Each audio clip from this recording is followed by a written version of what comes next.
జై శ్రీరామ్. మీ అందరికీ స్వాగతం. ఇందులో ముఖ్యంగా ఎల్ఓపి గురించి మాట్లాడదాం. L leader of parliament. దీన్ని ఇంకో రకంగా చూస్తే లీడర్ ఆఫ్ ప్రాపగండా. ఈ లీడర్ ఆఫ్ ప్రాపగండా ముఖ్యంగా ఎవరికి వర్తిస్తుందంటే కొద్దిగా ఆలోచించండి.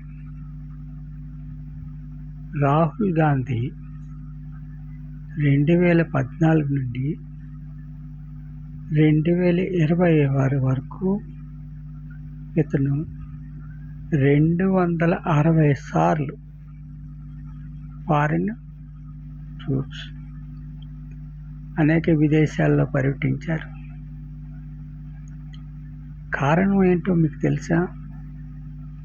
ఇతను ఏ దేశానికి వెళ్ళి ఎక్కడ స్పీచ్ ఇచ్చినా ఇండియాకి ఎగెనిస్ట్గా ఇతను ప్రాపగండా చేశారు కూడా. ఇందులో ముఖ్యంగా 12-13 దేశాలు మీరు ఒక్క మాట గూగుల్ సెర్చ్ చేసి అతను ఏ దేశంలో ఎలాంటి స్పీచ్ ఇచ్చారో తెలుసుకోవాలి. ఇతను ఫారిన్ కంట్రీకి వెళ్ళి ఒక 2-3 ఉదాహరణలు ఇస్తాను.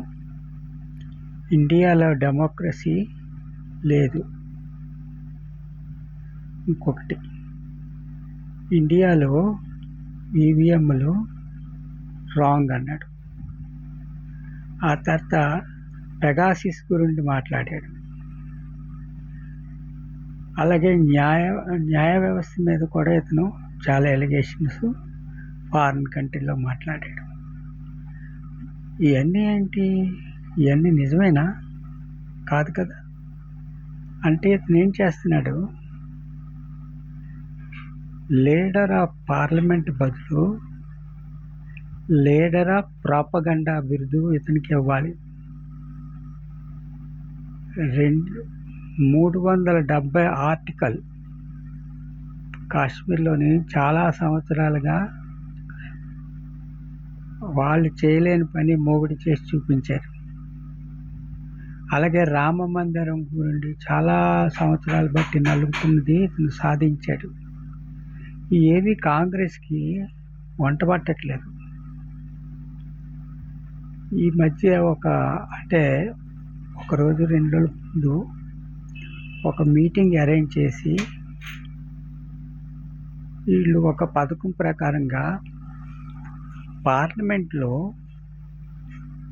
ఒక నేతకు కాషాయ వస్త్రాలు వేసి అతని చేతికి ఒక పెట్టించి వెళ్తున్న పార్లమెంట్ ముందు కూర్చోబెట్టి వెళ్తున్న వాళ్ళు 15 రూపాయలు 20 రూపాయలు దక్షిణ వేస్తూ పార్లమెంట్కి వచ్చిన అతన్ని, అంటే హిందూ కాషాయ డ్రెస్ వేసుకున్న సాధువుల్ని అవమానించే విధంగా వాళ్ళు ఒక నెరేటివ్ క్రియేట్ చేశారు.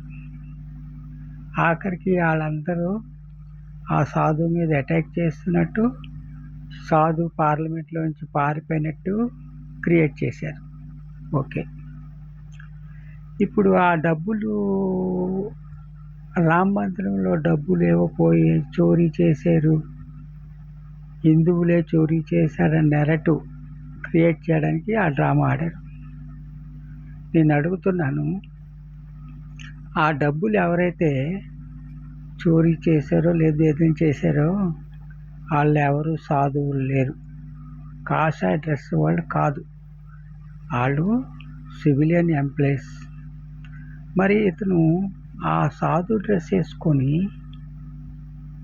హిందువుల్ని ఎలాగా అవమానించాడు? అది ఫస్ట్ థింగ్. ఎందుకంటే అక్కడ అందరూ ఉన్నారు, సివిల్ డ్రెస్లో ఉన్నాడు. కానీ వీళ్ళేం చేశారు? కాషాయ డ్రెస్ వేసుకున్నోడిని బదనాం చేయడానికి నెరేటివ్ సృష్టించారు. నెక్స్ట్, వీళ్ళు అక్కడ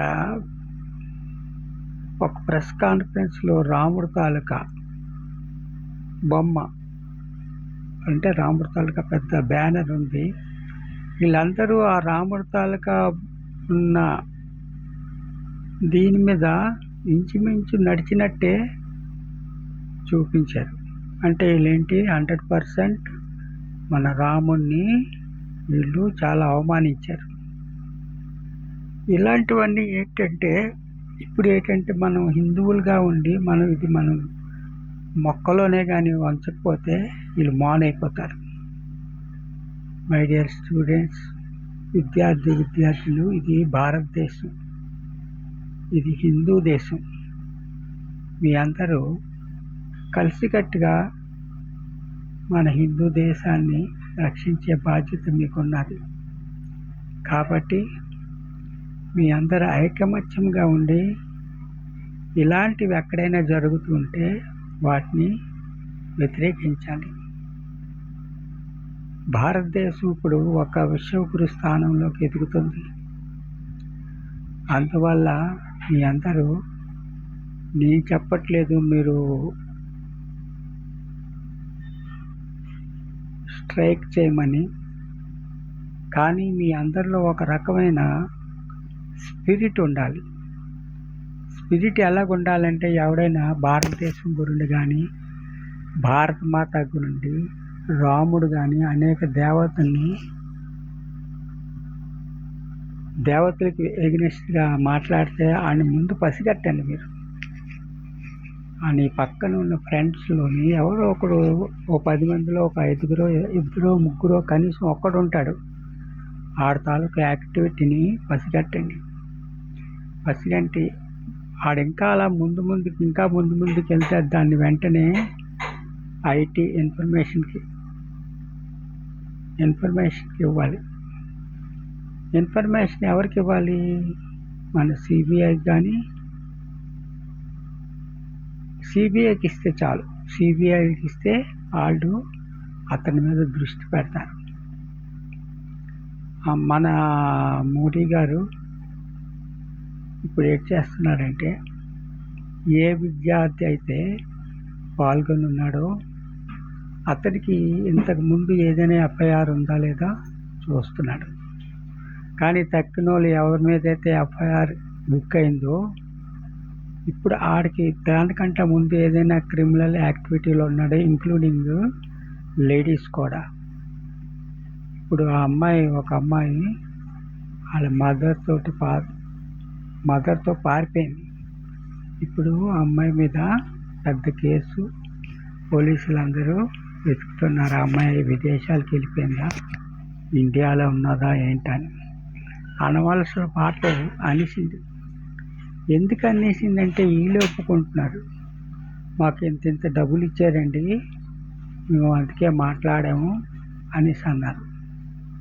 అయితే వీళ్ళేటి డబ్బులకు అమ్ముడుపోయే బ్యాచ్. వీళ్ళు ఏంటంటే 1000, 2000కి కక్కుర్తుపడి వాళ్ళు ఏది అనమంటే అలా అన్నారు. కానీ ఆ డబ్బులు వచ్చిన 2-3 వేలు బదులు ఇప్పుడు వాళ్ళకి కొన్ని లక్షల కోట్లు విలువ చేసి వాళ్ళ జీవితాన్ని పోగొట్టుకున్నారు. ఇప్పుడు చాలామంది అక్కడ ఇక్కడ దాక్కుంటున్నారు. ఆ దాక్కున్న వాళ్ళు ఎక్కడ పారిపోరు. ఇప్పటికైనా వాళ్ళు పట్టుబడతారు. ఆ పట్టుబడిపోయిన తర్వాత వాళ్ళకి ఏ శిక్ష ఎలా ఉంటుందో మనకు తెలియదు. కానీ ఉండడం చాలా కఠినంగా ఉంటుంది. మన విద్యార్థులు జాగ్రత్తగా ఉండండి. ఇలాంటి ఎవరైతే నెరేటివ్ ప్రాపగండా చేస్తున్నారో వాళ్ళని కొద్దిగా గమనించండి. నెక్స్ట్ వాళ్ళు ఇంకా ఎవరితో కాంటాక్ట్ ఉన్నదో వాళ్ళని కూడా గమనించి డైరెక్ట్గా మన ప్రభుత్వానికి, సిబిఐకి ఒక చిన్న ఇన్ఫర్మేషన్ ఇస్తే వాళ్ళ ఫోన్ నెంబర్లు పట్టుకొని వాళ్ళని ట్రేస్ చేస్తారు. దయచేసి మన విద్యార్థులను తమ భవిష్యత్తులను కాపాడుకోమని. ఎక్కువ మన ఆంధ్రప్రదేశ్లో లేదు, అయినా ఆ బుద్ధింకలు మన ఆంధ్రప్రదేశ్లో కూడా ఉన్నాయి. కానీ వాళ్ళకి ఇంకా కనిపించట్లేదు, ఇంకా పైకి రాలేదు. నార్త్ సైడ్లో అయితే కొన్ని బొద్దింకలు, కొన్ని 100 మంది, ఇంక్లూడింగ్ రాజకీయ నేతలతో సహా అందరి మీద ఇప్పుడు హెవీ ట్రేసింగ్ జరుగుతుంది. మన ఆంధ్రప్రదేశ్ అలా బదనాం అవ్వకుండా మన విద్యార్థులు తగు జాగ్రత్తలతో ఉండాలని నా ప్రార్థన. జై శ్రీరామ్. భారత్ మాతాకి జై.